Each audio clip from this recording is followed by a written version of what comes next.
You're listening to Beauty Bytes with Dr. K, Secrets of a Plastic Surgeon, and today's podcast is all about ovarian aging and menopause, and can we have a model to predict when we're going to enter menopause? This is an amazing concept. We are interviewing Kiran Kumar. She is the founder and CEO of Timeless Biotech.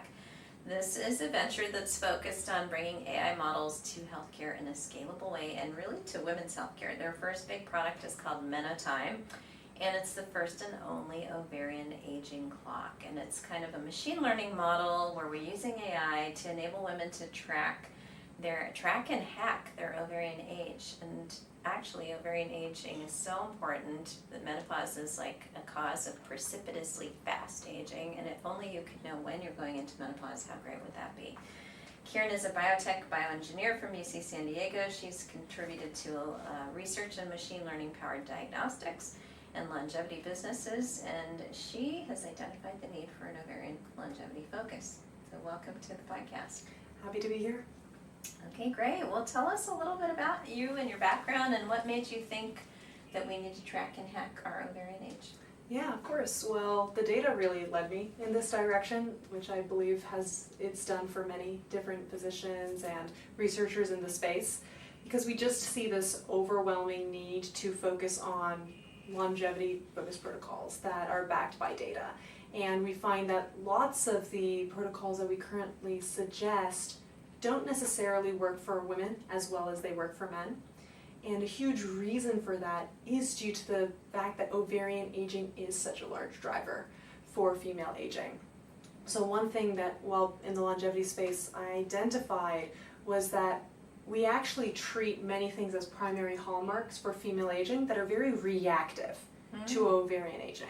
So there's a study that found that the glycan age biological clock experienced a 9-year acceleration in biological age in just the 6 months following the final menstrual period. Yeah, that's awful. Exactly. That's kind of what happens. As soon as you hit menopause, you stop your collagen production, you feel like crap, your whole entire lifespan changes. Yeah, people describe it as like a second life. And it's really a huge change that comes from that loss of natural ovarian hormones being produced in your system. And it doesn't sound like a very proactive, predictive thing to be measuring biological age when it's so reactive to ovarian aging. So that's why the literature is starting to find that ovarian aging and like endogenous hormone production is actually a very primary driver of overall longevity for women and what we should be measuring and focusing on when we're studying longevity protocols for this population. Interesting. So you have a biotech background, bioengineering. And then what kind of, tell us about what MenoTime is, because you used your background to develop this AI algorithm that helps women to predict how they're going to age in terms of their age of onset of menopause and decline of ovarian hormones. Yeah, so hormones are a mess. We all know that. Hormone tests are really difficult to interpret anything meaningful from. And a huge reason for that is because the static hormone value itself varies so much from individual to individual and throughout the cycle that it's can really mislead us. And that's why many clinicians have actually given up on testing hormones at all and work off of symptoms and the woman's lived experiences. What we found is when we ran a machine learning model on all of these features we had, which includes blood biomarkers and includes all of the symptom information, that hormone values actually tell us everything we need to know. They just don't tell it in their static hormone values alone. So the static hormone value doesn't rank high, but looking at the full picture, the interactions between these hormones, and the symptom information is very, very predictive of your ovarian age and time to menopause. So that's how machine learning is really able to overcome the limitations we see with hormone testing. Like our model, for instance, runs 100,000 conditional pathways per patient and 1 billion mathematical operations to train. That can't be eyeballed, right? That's very sophisticated modeling that's used to produce these predictions.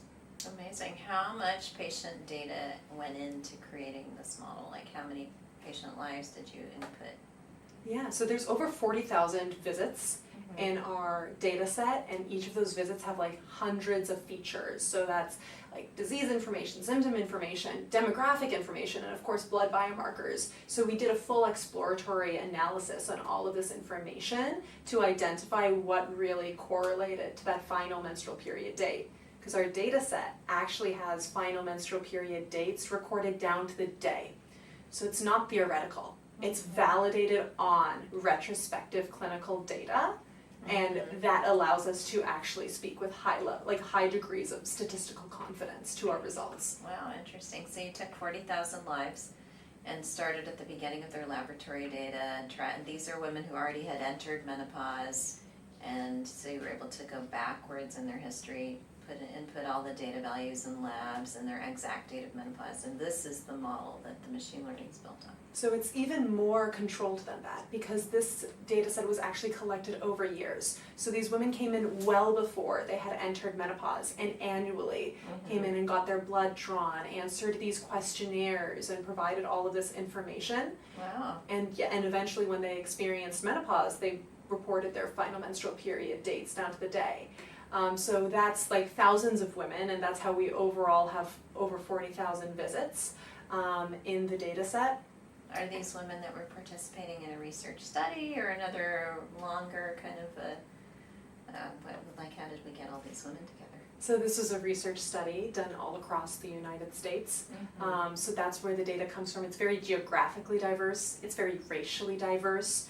The health profiles are also diverse. We didn't exclude populations on birth control. We didn't exclude populations on hormone therapy. So our model is actually very generalizable to the actual population. To actually what's happening out there. Exactly. Amazing. So it's almost, I would say, nearly impossible for a clinician to be able to advise you with that kind of knowledge base. I mean, yes, you'll find a 30-year clinician who's been doing hormones and OB-GYN for the last 30 years, and their own brain has machine learned their own population of patients, and they can give you the gist of how they think you'll trend. But this is so much more freaking accurate, isn't it? That's what machines are really good at, right? It's kind of overkill. They're really good at taking all of this information, identifying these patterns, and creating these precise predictions. But what we find is that all of these very experienced practitioners have already been solving the problem, and by that I mean promoting ovarian longevity, right? Delaying menopause with their protocols. They just haven't had a way to empirically validate what they've been doing. I would say they haven't been doing that, frankly. Women have been so underserved in this whole zone of health that it's only in this last year that menopause is having a moment, and that providers are actually aware that they need to be giving hormone replacement therapy, and that 95% of women in menopause are not even on hormones. And it's just kind of shocking how we've let this sector of health just die until this year, literally. Yeah, and that's a big thing. When I say that many of these experienced practitioners, I'm speaking about practitioners like yourself, right? Yes. And many other clinicians in this space who are really, really focused on delivering optimal protocols to their patients, who have been practicing this with lots of great experience from their patients. And now we can find a way to show X amount of reduction or slowed ovarian aging during these protocols that can help other clinicians who have been skeptical really adopt these protocols into their practice. Yeah. So it's really moving the needle slowly and how to get empirical data to support expansion of what's working. So once a woman knows her ovarian age profile, what steps can she take to hack or optimize it? And what do you think in terms of lifestyle, medication, or supplement strategies? Yeah, so this is a huge priority for us. We didn't want this to be like a doomsday clock. Women are... Yeah. I mean, on the one hand, I definitely want to know the day of menopause. On the other hand, do I want to know the day of menopause? Yeah. Yeah, I want to know it if I can control it, right? Yes, That's if really... you can influence it. And also, can... I think acceptance of it is all right. And maybe it helps for planning child rearing, and also understanding your sexual desires and fertility changes. I think there's so many things you can do with that. Yeah, absolutely. Like cycle tracking. Why do people want to know when they're going to get their period? Because I need to know how I'm going to plan my life around that. Like maybe don't plan like a crazy like triathlon the day that I'm going to be menstruating. So like people definitely want to plan their lives around things, and there's definitely ways we can have timely management from knowing the date. But the big thing that people want to prioritize is seeing if they can move the needle and delay. And what we found is that our model not only identifies when you're going to experience menopause, what your existing ovarian age is, it actually knows what's uniquely driving your ovarian aging. So every woman is different. The model recognizes that. Every woman has a unique ovarian signature. So the model can actually pull and see what is driving your ovarian aging and what should you be focusing on to move the needle. In terms of what? Like what would it tell me? Like for instance, one woman might not be eating enough healthy fats. So she's not getting the cholesterol she needs to make pregnenolone. And if she doesn't have pregnenolone, she can't make steroid hormones.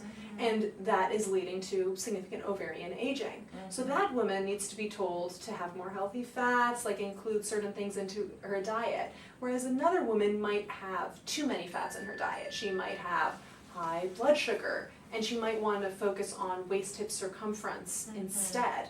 So the model knows which direction the woman should be focusing on and uses that information to provide like these focus areas, and then we link those to clinically validated protocols for those respective areas. I love that.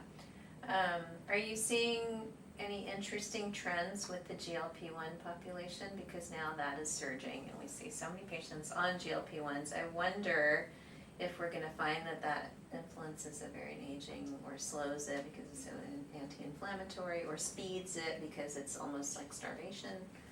Yeah, so with GLP-1s, we definitely have seen a whole fertility boom, like the whole Ozempic baby thing that's been going on. So that's definitely very interesting data. But we also want to look at exactly what you said. It might affect some women positively and some women negatively based on what they should be working on. Like, for instance, it's promoting a calorie deficit, right? If you are one of those women who doesn't have enough healthy fats, you're not promoting your ovarian hormones, you're not producing those hormones because all of those hormones require a lipid raft, then you could actually be stopping ovulation, you might be having anovulatory cycles now, and you could be accelerating your ovarian aging. Whereas another woman who may have had issues with waist hip circumference, you're directly influencing that with GLP-1s. So I think the big take that many people in the space have with GLP-1s is if you are on like a very careful, controlled diet where you're including all the nutrition you need, you're including those healthy fats, you're including protein, then you actually don't experience that, like all those deteriorative effects like muscle loss, 50% muscle loss and 50% weight loss, right? Or 50% fat loss and 50% muscle loss. You actually do have these improvements of health without lots of the deterioration. But if you're not on that controlled diet, there can be some risks introduced. I think so. But I will be curious to see. I think you guys should incorporate that as one of your big data sets because it's going to be ubiquitous. I think 70% of our patients right now that we see in aesthetic practices anyway are on GLP-1s. That's a big movement that we have, is like using our model to empirically test the influence of lots of these different protocols on ovarian aging. So the same way you know if certain nutraceuticals impact your cholesterol, and you have to demonstrate, oh, this is not negatively impacting these standard markers in a person's life for it to be considered safe, we should know if it's influencing ovarian age before, and like how it tests against that marker before we provide it to people. Interesting. What other trends have you guys uncovered in the machine learning data? Yeah, so in our exploratory analysis, we obviously found some really incredible new biomarkers to predict menopause. So some include like things like masturbation frequency, like pleasure during sex, very, very high ranking predictors, more highly Predicting of earlier menopause or later? Actually later. So if you experience, okay, so more active, better, longer term. Yeah, more active, better sexual health in general is associated with ovarian longevity. And what we If all you don't use it, you lose it. or it could be Earlier. causality. It could be causality. Who It could knows? also be like you feel like doing it more if you Yeah. have, like, it's like an If you don't. indicator, right, of better Yeah. ovarian health.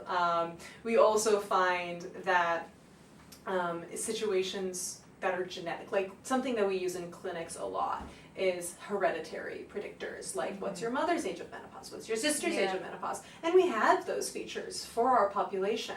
They just didn't crack the top 50 in predictive performance. Interesting. Yes, so Oh, lots of the things, shocking. yeah, lots of the things that we use that are hereditary give us the sense that we don't have as much control, actually don't rank that high. Whereas things we can influence, like some of the things I just mentioned, like and waist of circumference and these hormone values, they are things we can influence, meaning we actually have more control than we thought. So it's kind of the whole epigenetic argument that people think that you have disease and cancer and problems because your DNA develops problems, and it's actually the environmental influence of epigenetics on your DNA that's the number one most important cause of aging.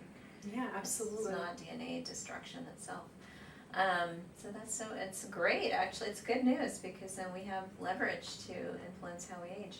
Yeah, and it's considered like the number one lever, right, for health, longevity, health span. Not a single organ system goes unaffected by ovarian aging. So if you can get to that base and influence it, like we're not just working with physicians who focus on like hormones. We're not just working with physicians who are like functional medicine or longevity physicians. There are oncologists who are interested in this, right? Preventative cardiology, we would see being interested in this. Like brain health, immune health, all of these different areas are affected. Obviously aesthetics, right?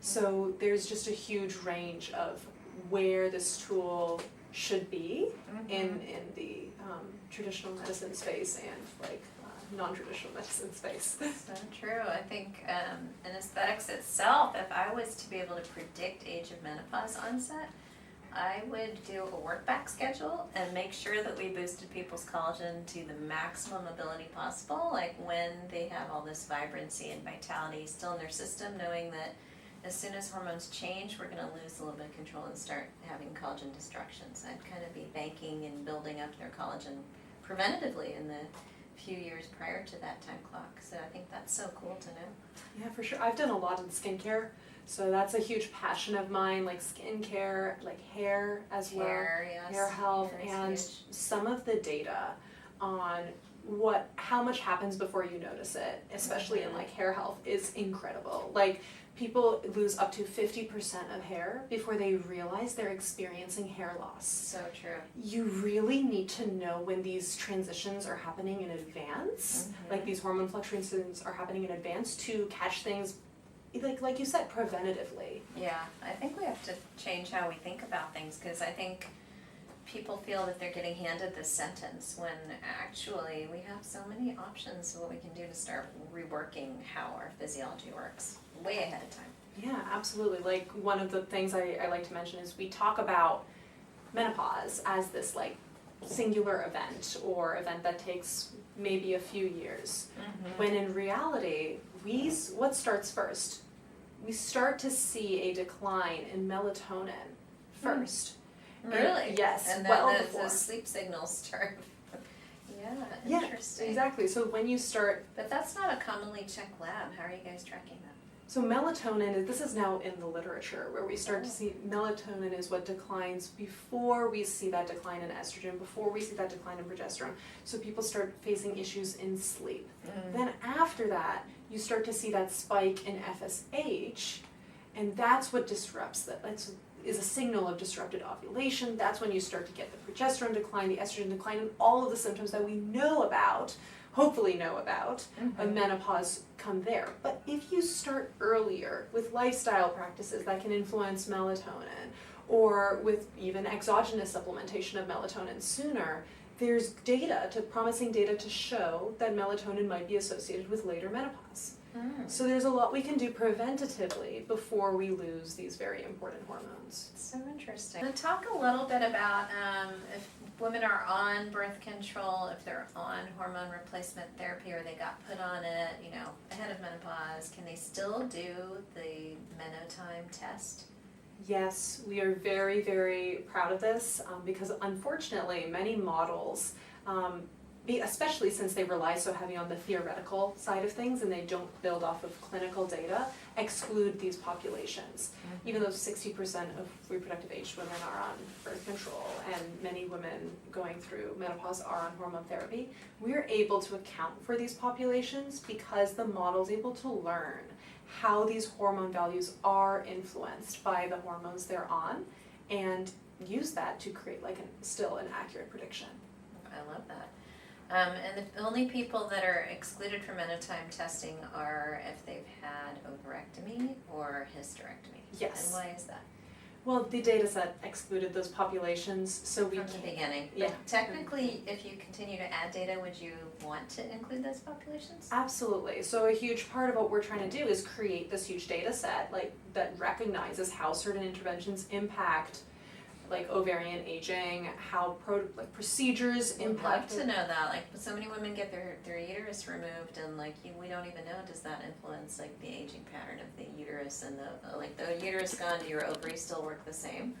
We have reason to believe that there's huge changes. I have a lot of anecdotal examples I could provide of the type of experiences women have had and interesting stories that clinicians have told me as well. So we definitely like to do more of these case studies and research partnerships with physicians who are consistently working with these patients to see how it impacts them. Yeah, I think that would be very, very good knowledge. How does the OB/GYN community review this test? Like, is something powerful they're going to adopt? Do you feel like you'll have a lot of adopters or a lot of naysayers? Like, that just say this is AI algorithms that we can't trust? So we expected to get a lot of naysayers, which we actually did not.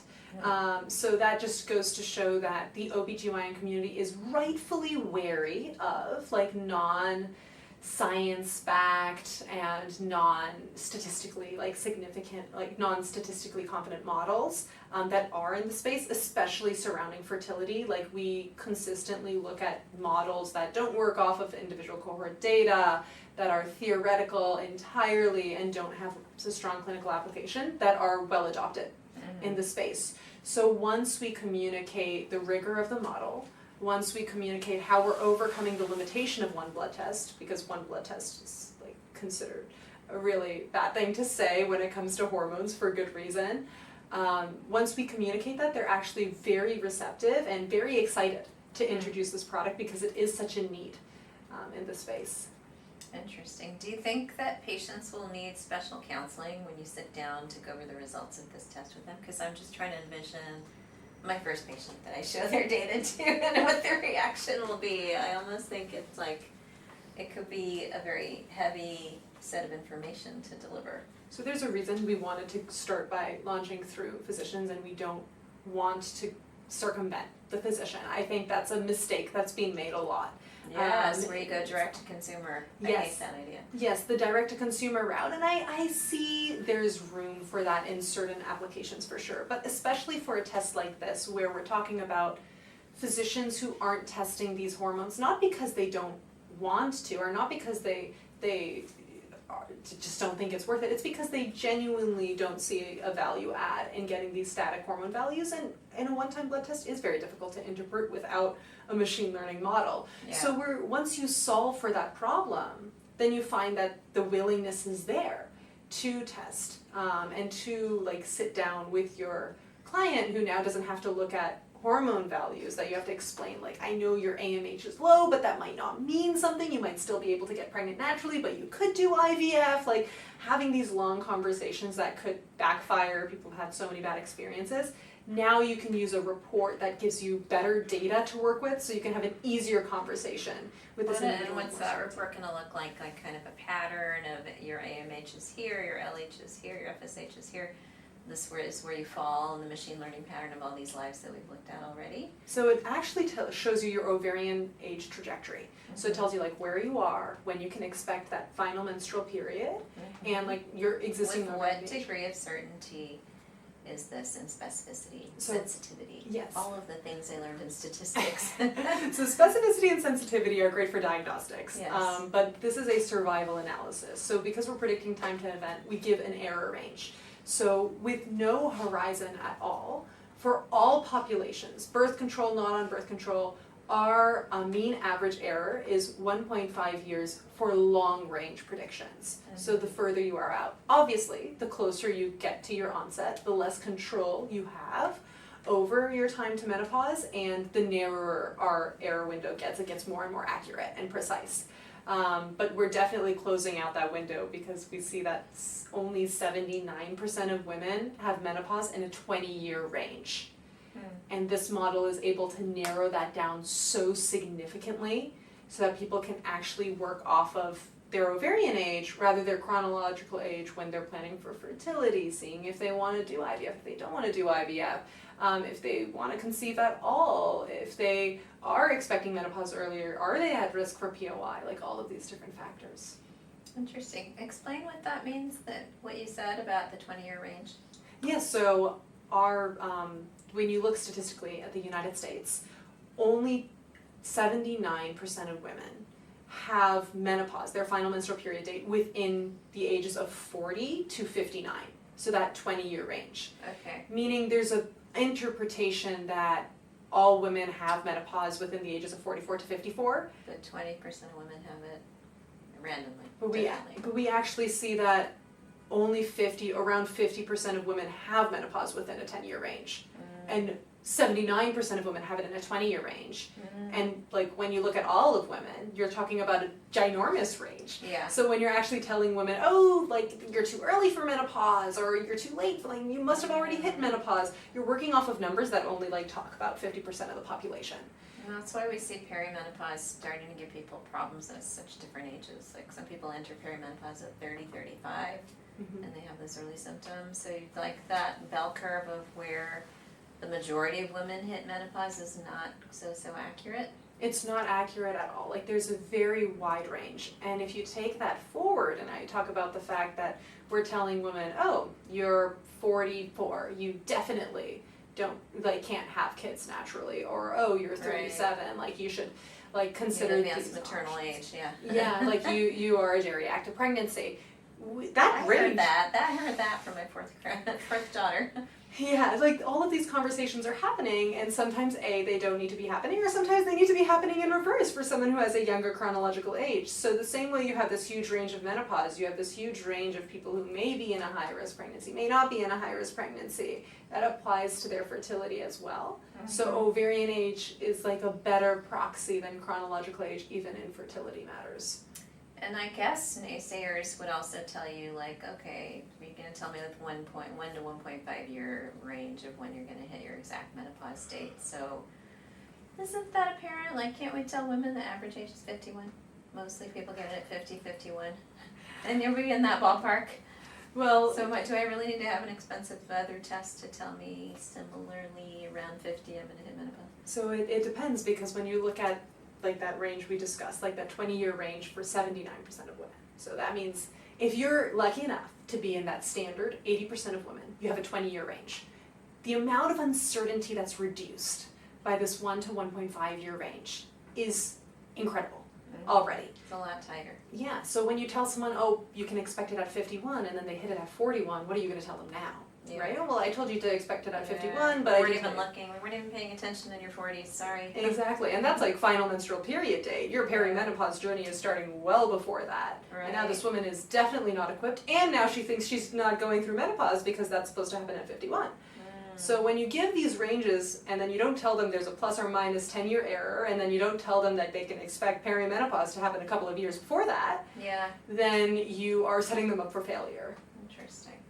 So with this data, a 1 to 1.5 year range of when I can tell you you're going to exactly enter menopause. That's what we're going to get on the report. Yes, so that's where you have the plus or minus 1.5 years for long range, and then it gets more and more accurate the closer you get, and that's how we narrow down that huge window. Okay, interesting. So one of the questions that we have, of course, is, with an AI-driven model, how do we ensure that we have, looked at all different populations, that we have ethics and trust with the data that's going in there, and that we have like a good spread of racial variety. How have you guys shaped this model to make sure that it has good transparency? Yeah, so There are two things there. One is like obviously making sure that things are diverse. We are a model for all women.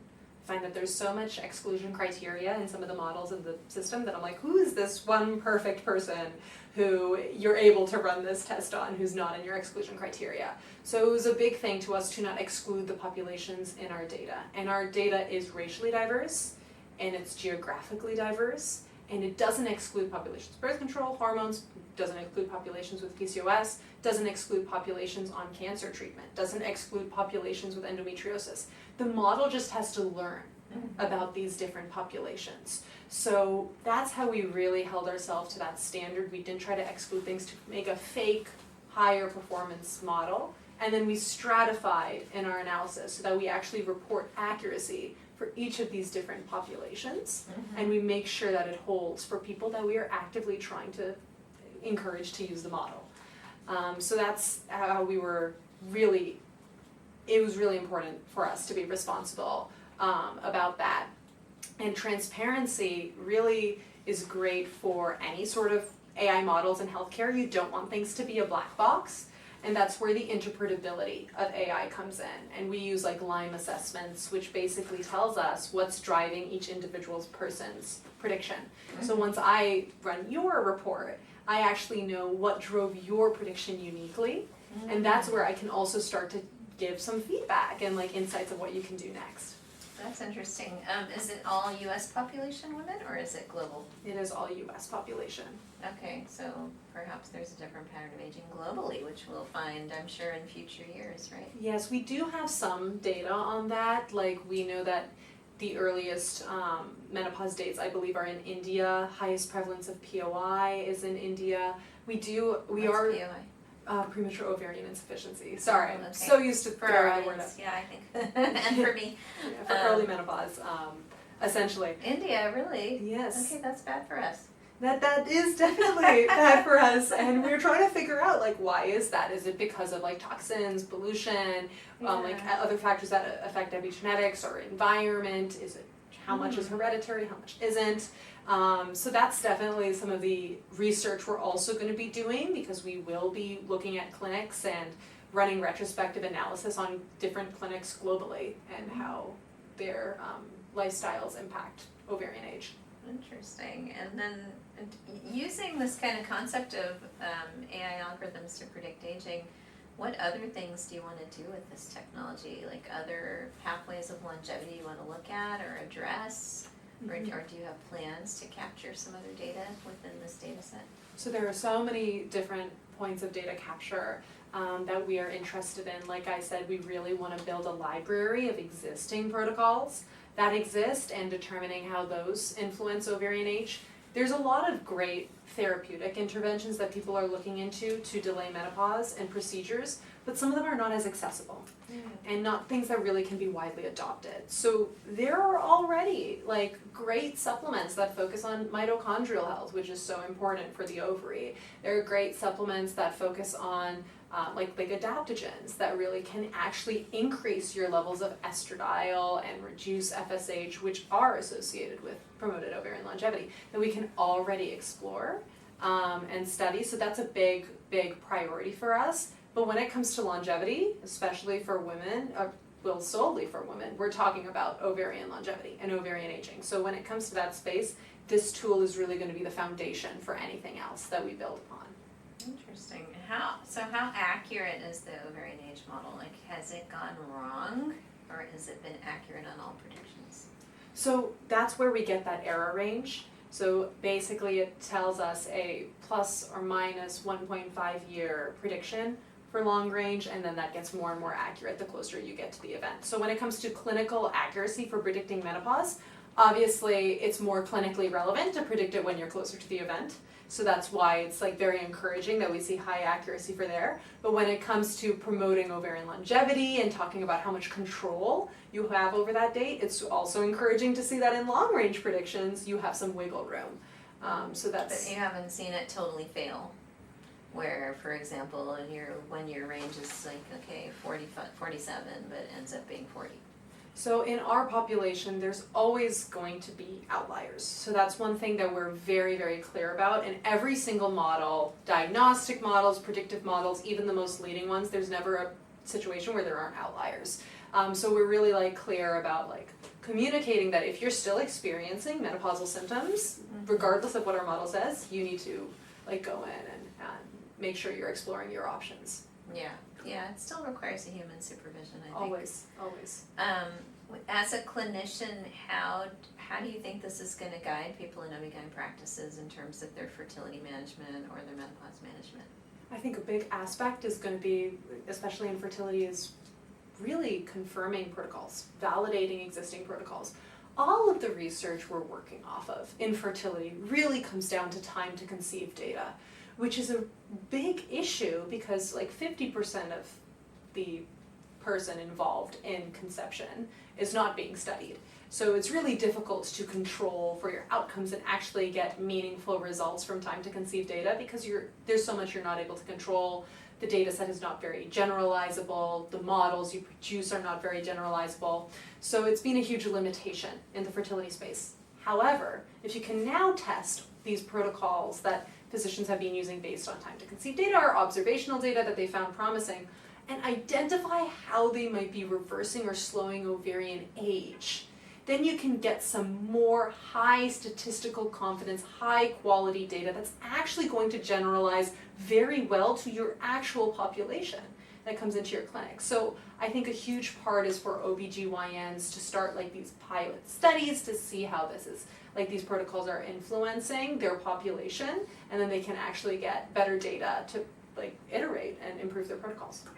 Interesting. So for a woman who wants to go down this path and better understand their ovarian age and health, where can they reach you or get more information? Well, they can go to our website, timelessbiotech.com. We're on socials. They can definitely check us out everywhere there.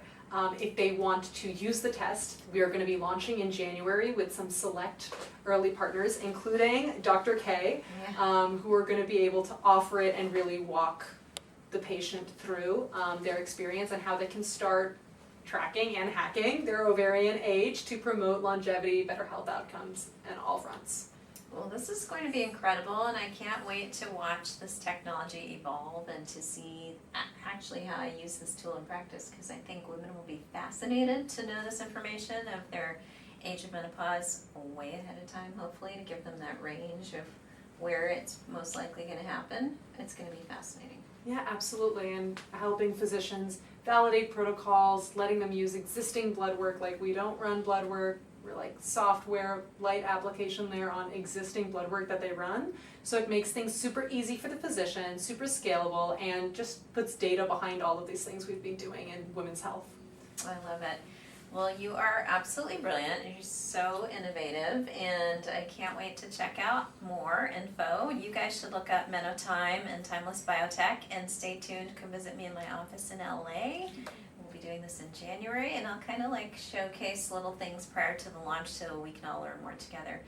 That's it for now, guys. Don't forget, you got to find me on my Instagram. It's Beauty by Dr. K, DRKAY, and doing amazing things with people's faces and collagen stimulation, all the things that help prevent this precipitous decline with skin aging as we reach menopause. And our website is the same. It's beautybydrk.com. I'll have to send you some of our skin longevity launch products. We have a new peptide-based skin longevity line. You guys are going to love it. That's it for now, guys. Stay beautiful.